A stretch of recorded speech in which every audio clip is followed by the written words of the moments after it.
ओ भैया जी तू यार भैया बहुत परेशान है यार। मेहरारू को बस में करे कौन उपाय बताओ यार भैया।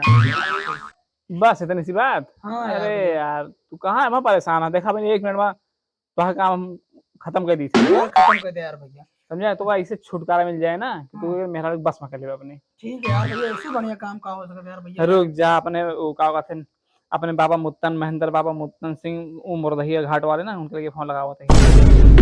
पूरा परिवार के नाम आई। ना ही पूरा परिवार का नाम ना, बहुत नाम साठ आई तो आधे नाम ली हमका नाम आवत नहीं। ठीक है भैया, मैं तो मुँह करा दे कैसे कैसे। हाँ हेलो।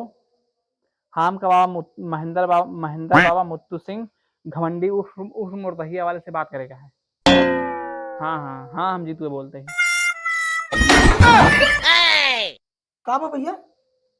अच्छा ठीक है ठीक है, बताओ तेरे को। हाँ ठीक है। कहाँ भैया? अरे भैया अभी बर्तन मांजा था। तो पापा बर्तन मान अब हम उधार होगी रात भैया। भैया बहुत बहुत बहुत बहुत धन्यवाद जो पूरे लगे आए। चढ़ो पधारे। बाबा बर्तन धोता है, बाबा अपने आप को बहुत लगावत है। No, no.